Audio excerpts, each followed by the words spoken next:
గురుగారు, అంటే ఈ సృష్టి శివరాత్రి రోజే జరిగిందా? అవునండి.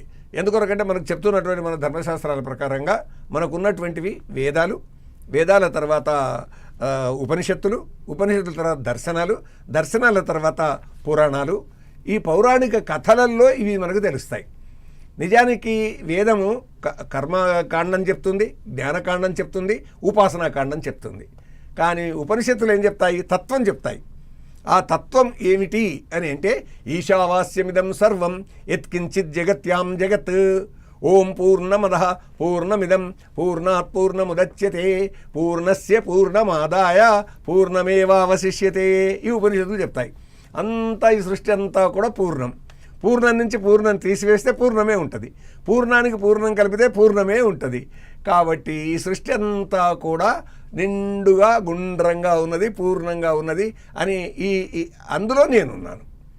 అంటే నా లోన సృష్టి ఉన్నది, నా బయట సృష్టి ఉన్నది, నాలోన భగవంతుడు నాడు జీవాత్మతో పాటుగా అనేటటువంటిది. కానీ రాను ఏమైంది అంటే ఈ దేహమే దేవాలయం.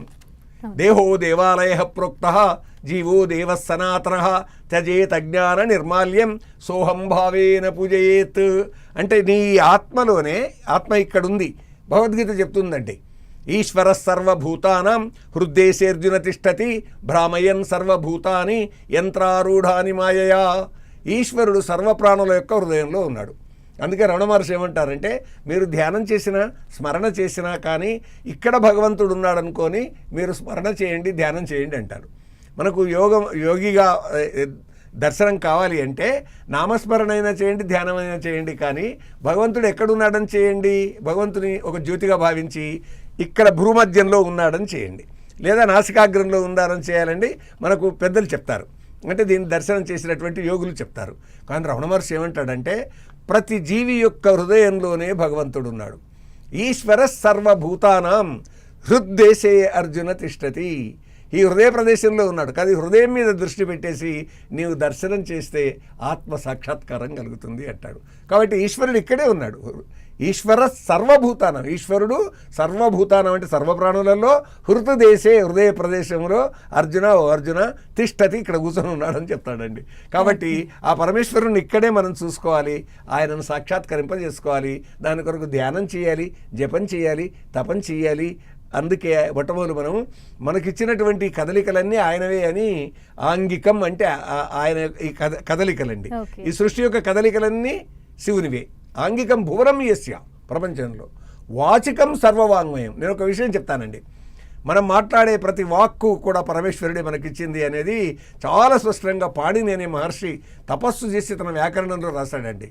ఇప్పుడు మనం చెప్పుకుంటున్న ఈ అక్షరాలు ఉన్నాయి చూడండి, ఆ ఈ ఊలు ఇవన్నీ కూడా ఎట్లా వచ్చినాయంటే ఆయన డక్కా కదిలించాడు. పరమేశ్వర నా ఆలోచనలకు శబ్దరూపం ఇవ్వని అడిగట.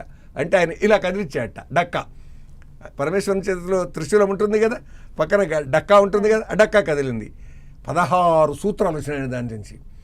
ఐ ఉన్ రుల్ రుక్ ఏ ఓంగ్ ఐ ఔచ్ హెవరట్ లన్ యమగడనం జవై గడదశ్ జపగడదశ్ ఖప ఛటద చెడతావు కపై షస్సర్ హల్ ఇది మహేశ్వర సూత్రాణి అని అంటాడు. అంటే పాణిని వ్యాకరణంలో ప్రప్రథమంలోనే ఇది వస్తుందండి.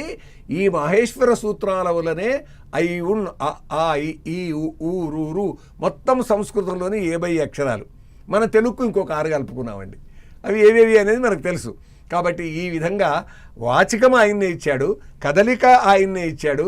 అందువల్ల అలాంటి సాత్విక స్వరూపుడైనటువంటి పరమేశ్వరునికి నమస్కారం అని చెప్పుకొని నన్ను ఆత్మశక్తితోటి స్వచ్ఛమైనటువంటి విధంగా తీర్చిదిద్దు పరమేశ్వర. సంకల్పం 1కి 4 సార్లు అనుకుంటే ఆ ఆలోచనలు వచ్చేసి మనశ్శుద్ధి అవుతుందండి. అది